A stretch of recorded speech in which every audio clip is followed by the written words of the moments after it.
The book of Hebrews, chapter 12.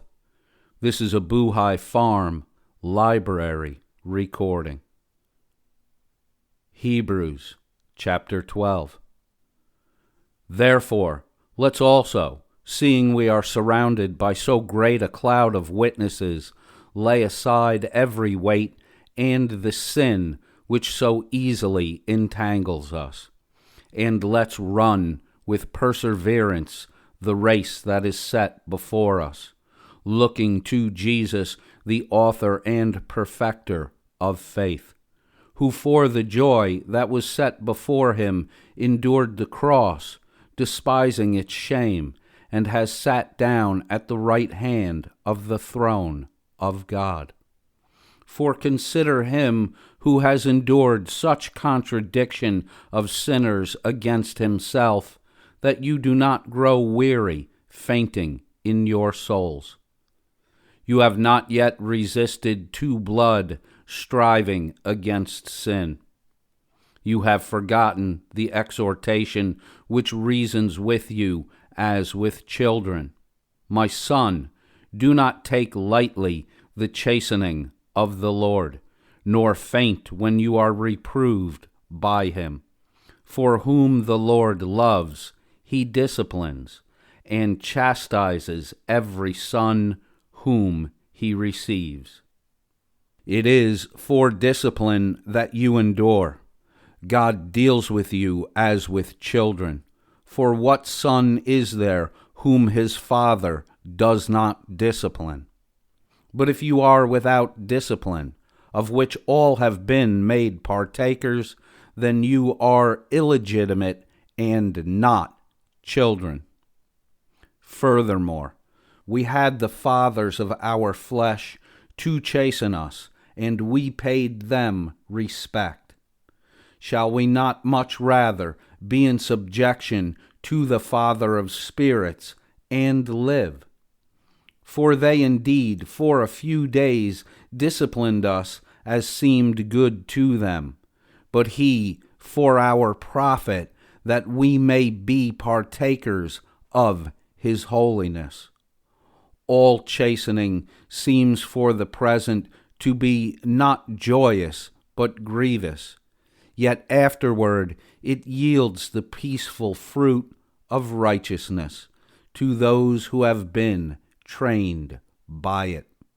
Therefore, lift up the hands that hang down and the feeble knees, and make straight paths for your feet, so what is lame may not be dislocated, but rather be healed.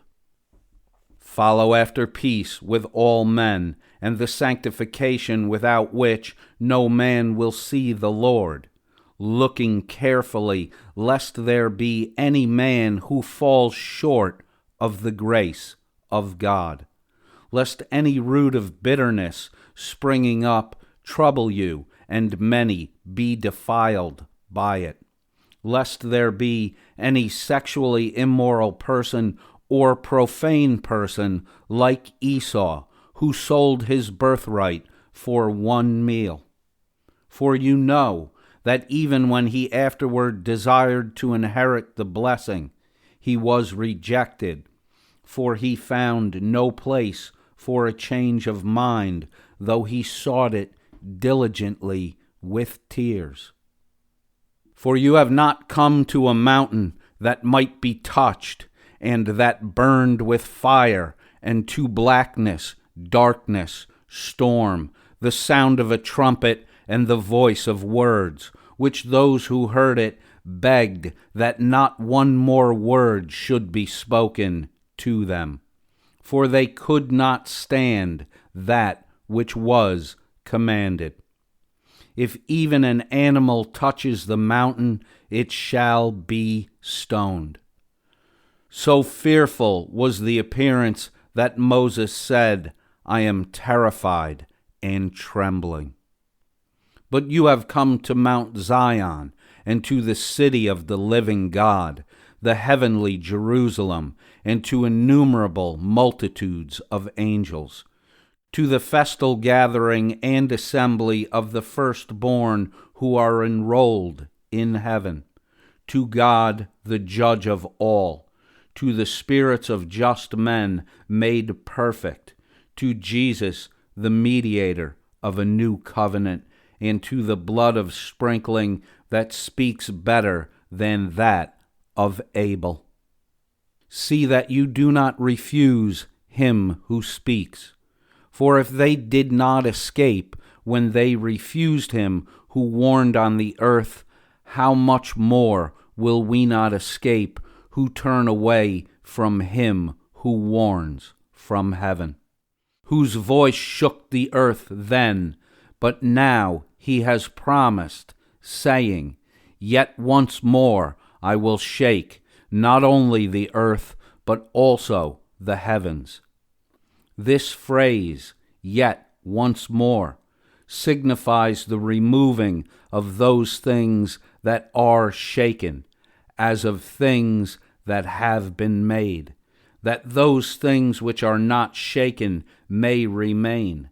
Therefore, receiving a kingdom that cannot be shaken, let's have grace, through which we serve God acceptably with reverence and awe. For our God is a consuming fire. End of Hebrews chapter 12. This is a Buhay Farm Library recording. This recording is released under Creative Commons non-commercial use license.